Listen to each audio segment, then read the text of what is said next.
男嘉宾赵先生46岁，来自湖南，私企职员；女嘉宾刘女士37岁，同样来自湖南，是一名微商。来，有请两位，有请。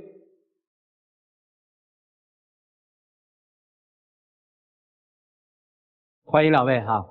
结婚16年，你说是吧？嗯，是的。我在看你们材料的时候，我发现了一个问题，其实你们领结婚证，成为合法夫妻的日子非常短。你们领结婚4年。4年。嗯。前面12年为什么不领结婚证？这个事情是这样的，因为我觉得啊，如果说我们两个人觉得你也喜欢我，我也喜欢你，那么说只有真正的这个爱情的话，其实这个结婚证领不领，对于我来说的话，好像无所谓。这是你的认为。对。那你当时怎么就接受了这个12年不领结婚证呢？而且还生了个孩子。当时的话，我也想过要领结婚证，但是他就说领这个结婚证的话，其实也不代表什么，只要我们两个人感情好就行了。其实我们当时也是真心相爱的。所以的话，到2012年，我们想买房子了。就想着买个房子肯定要结婚证，我说那就去拿个结婚证算了，是这样子。那接着我就想问了，这么听下来说，结婚这12年来情感应该是非常稳定的，对不对？之前的话确实他对我也可以蛮好的，就是到后面我儿子7、8岁的时候，他就出去做工程去了，整个人就变了，不顾家，把家里钱也借出去，到现在的话也要不回来。好了。那第二个问题就出现了，你的描述里是他出外做工程，这个人就变化了，对不对？是的。但是我们看你们材料，发现在这个人变化之后，你做了2个大胆的决定。第一个决定是我跟你领结婚证，第二个决定是我再给你和我们俩生一个宝宝，这是为什么？其实当时也发生了很多事情，不是说想相差那么长时间才能生这个2宝。其实在我儿子2、3岁的时候，我也怀过孕嘛，就是身体不好，那个小孩就流产了。到后面的话，他去做工程，就想着这个工程是可以赚笔钱的，也有计划想要个小孩，赚到钱的话，肯定养小孩肯定就没有问题了。结果他是把钱借给人家，回不来了，结果就造成我们现在这个局面。从他所说的概念里面，我们大概明白了。结婚6、7年之后，你就出去做工程。这么多年做下来，你现在是挣了很多钱，还是欠了一屁股债？挣了钱，但是借了大多数的这个钱给别人。哦，你挣钱了，但是这个钱你没有，是借给别人了，是这意思吗？是的。那你现在别人借你的钱大概有多少钱？20多万左右。20多万？没有，100多万外面。不，你们俩这差距就很大啊。按他的描述，因为他不想讲。之前的话，第一个工程他那里的话就有60-70万，后面的话就是我给他拿的钱将近40万，他也没有回来。到后面他又买了辆车，他也不跟我讲，这个车被人家开走了，车不见了，钱也不见了，所以我就很生气。其实之前的那60多万的话，他当初借我的钱去的时候，他说最多也就是半年时间，但是后来的话，也是矿山没有这个开下去，然后导致现在一直都没有还我。我刚才说的这个20多万的话，其实也就是在后来在外面自己去做工程，然后这个钱的话呢，也是出于很多无奈的这个情况之下的话呢，借给了别人。到现在的话，一直也很少收回来。哦，80万，还缺20万。车呢？你没提车，对，车。是啊，这个车你自己买了也是不跟我讲的。那个时候是做工程买了一台车嘛，我合作的这个朋友的话，他就把我的车弄丢了，他的话呢就非常纠结车到底哪里去了。车不见了，钱也不见了。不，这个钱又不是大风刮来的，是不是？车丢了。是的。报案了吗？报了。谁开的丢的？是我做工程的这个合作伙伴嘛。他还你啊，他应该给你啊，他开的你的财产呀。给我的话，他后来就打了一个白水条给我，打了一个欠条给我。到现在这个车钱都没给，像这些事他根本都不跟我商量的，钱借出去跟人家合作就都是自己投资，买这个车也是都是他一个人，也不跟我讲，他就是同一个人，他后面还借5万块钱给他，他也不跟我讲。为啥呢？这5万块钱的话，其实是他的儿子得了一个很急的这个病，所以需要这笔钱。当初也就是因为他儿子疾病了嘛，开着我的车弄丢了。手上现在就是一些纸条，这个欠条就有100多万。欠条期限最远的在哪年啊？08年。这期间也没要过？有要，但是钱拿到人家手上去的话，真的很难要回来的。钱的事咱们就先说到这儿吧。那现在你们今天来的目的是什么呢？我的目的就是他把钱借出去了，给我们家庭造成了很大的一个影响，生活不下去了。我觉得他没把我放在眼里，这样的日子没办法过了。你现在做什么？我现在做微商。因为生活不下去了，我没办法。是不是随着老二一天天的长大，发现家里的钱越来越少了？是的。你觉得没有安全感了？我之前我是也有工作的，有一定的经济来源。后面我自从怀了我老二，我就开始没上班，经济特别的紧张。生意不好做，到底是赔钱了还把钱借人了？借给别人。家里面日子那么难过，干嘛还把钱一次次往外借呢？这个事情啊，我觉得委屈。别人亲人嘛都在医院里面了，然后他开口向你借钱的时候的话，难道你就这样甩手而去吗？这个算特殊情况。如果我们考虑100万的话，其实这个比重可能在100万里面占的比重很小，对不对？还有一次是这样子的，就是2015年的时候，我们真的就剩下2万块钱了，留着自己过年的。结果一个朋友说有什么问题啊，说向他借钱，他就借了15000给人家，自己留5000，你说这个年怎么过啊？因为他当初跟了我2、3年，快要到过年的时候，然后没钱回去过年，然后他自己一个人背着一个包，然后自己家里都不管了，就管着人家，别人年过不成了，你会怎么样？自己家这个年都过不成了。我问一下啊，你嫁给赵先生的时候，赵先生做什么？就做生意吗？是的。经济条件好吗？之前还可以。那就是说，其实在10几年前，赵先生就算一个小有成的一个生意人，是吗？那是不是在他亲戚和朋友的眼里，他的生意做的都挺好的呢？是的。也就是说，大家都认为他是一个挺成功的生意人。在外人看来，赵先生应该还算有钱，是吧？在朋友眼里，我就是有钱的。那现在朋友知不知道你的生意其实也挺难做的呢？他从来不会把家里的这些事情跟人家讲，他就是还是很要面子的，就在别人面前装着好像自己还是一个大老板。所以的话惹来这么多麻烦，造成我们现在就过不下去了。半年他才给了我3000块钱，2个小孩加上我自己3个人的开销。所以我真的是没办法的。也就是今年的这个时间钱紧一点嘛，紧一点的话，然后他就说家里没钱了，怎么样，这个日子不过了。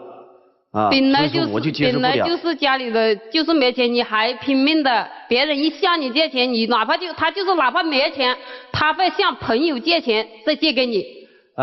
现在2个宝宝对吧？是的。应该特开心哈，一儿一女是吧？是的。知道家用开始变多了吗？是的。但是你挣钱越来越不容易了是吧？是的。对未来有什么打算和考虑吗？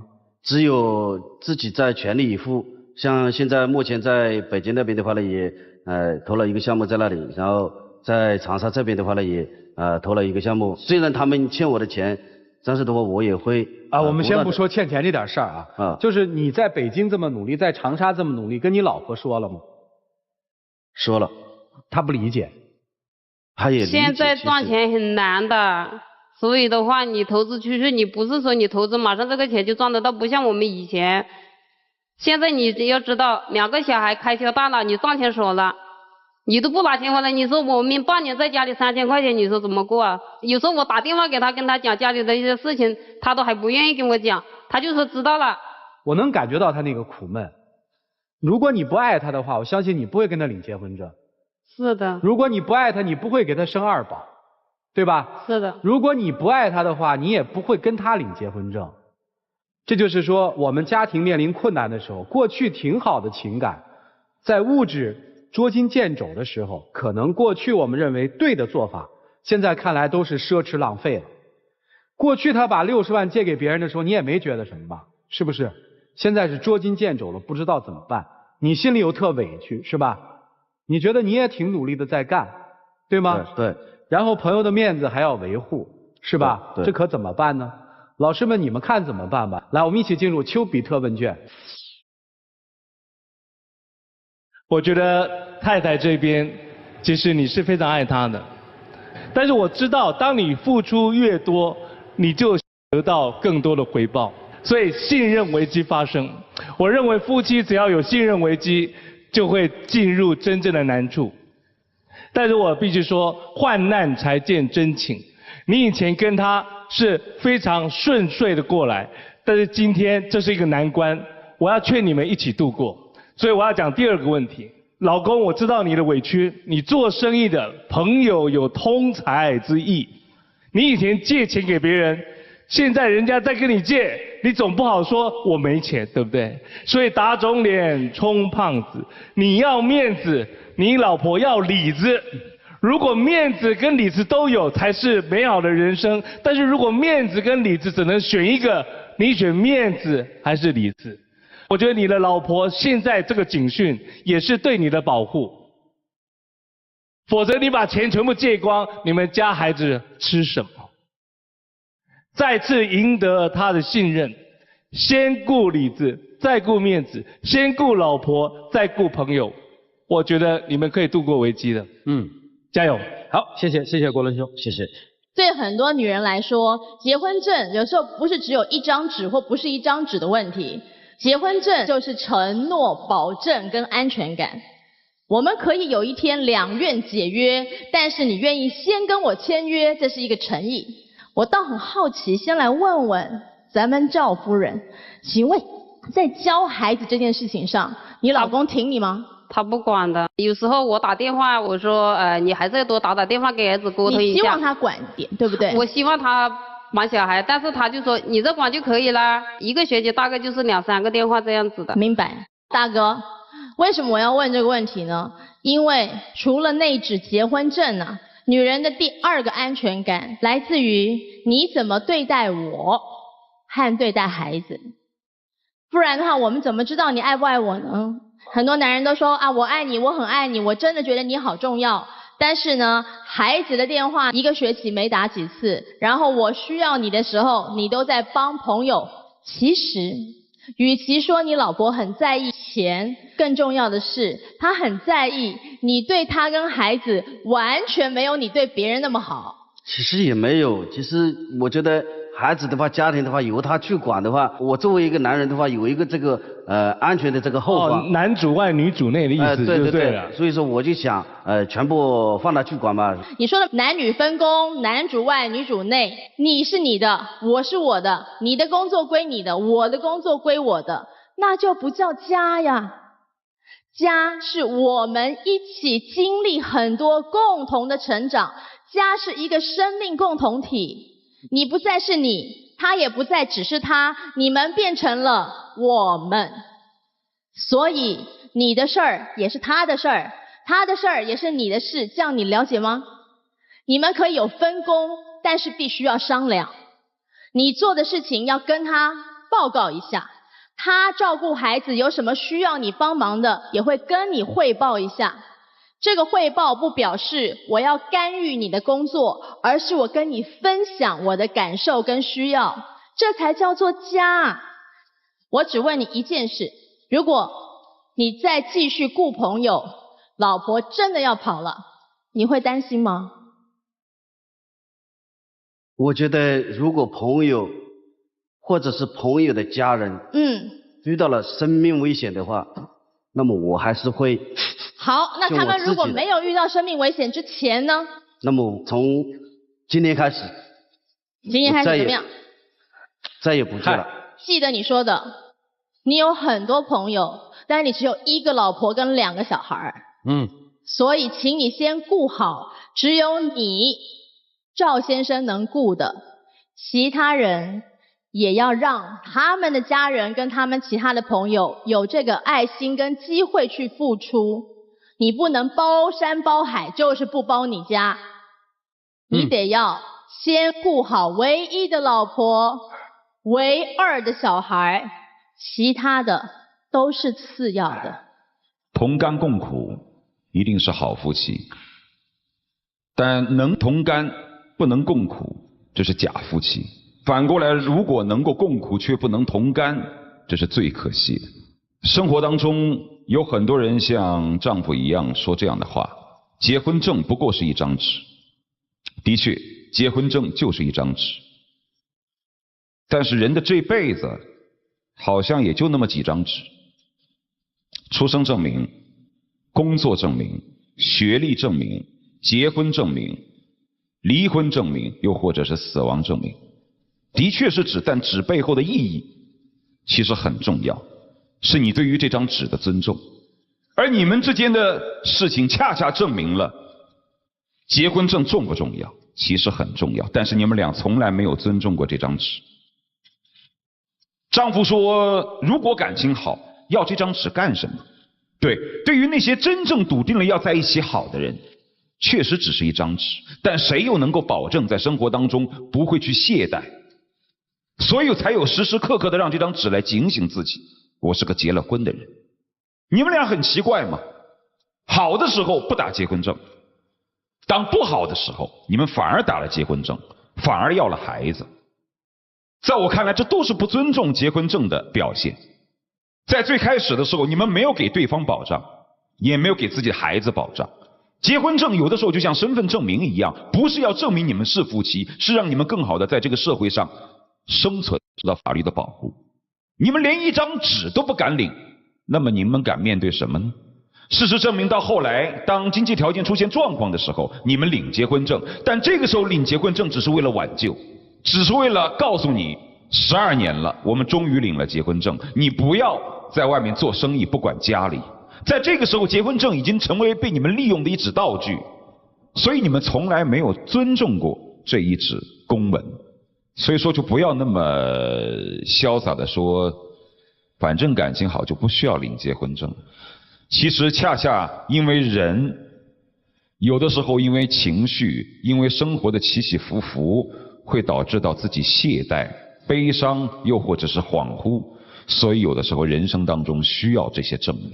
人无完人，坦率的来说，如果在生活当中有可能的话，看看那本结婚证，摸一摸它，告诉他自己是个结过多少年的人，从什么时候开始两个人开始了夫妻般的生活。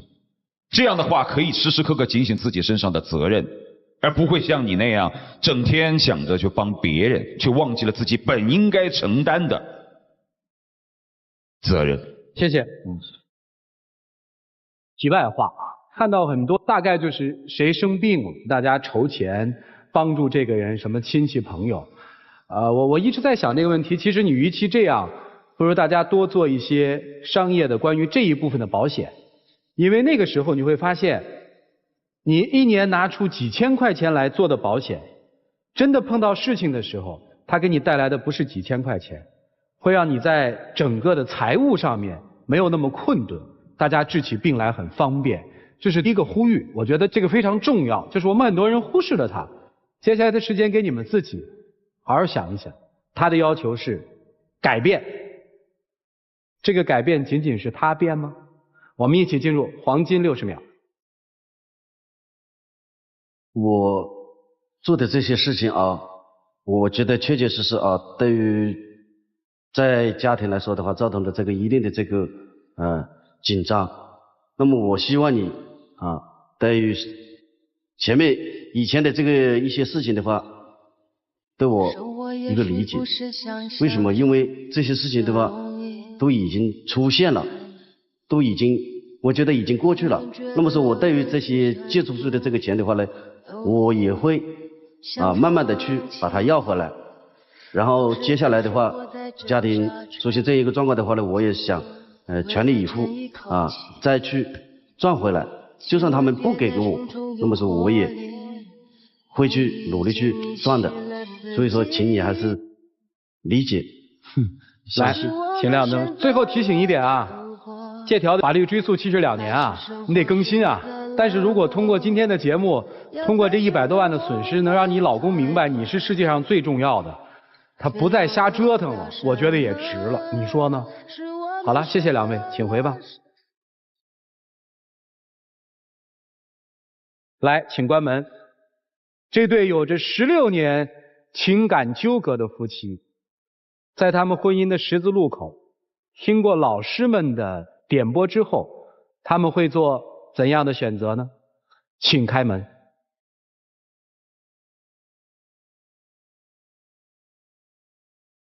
谁还记得是谁先说打算怎么办？其实我们这段婚姻的话，前面的话也是我历尽了千辛万苦而得来的。那么现在发展到这样的话，那么说我相信我自己，一定还能够更历尽千辛万苦，去重新问一下，哥们儿、亲戚、老婆谁大？老婆大。其实他在我一直都叫他老大。啊，行，追老大去。加油，赶快把老婆追回来！快！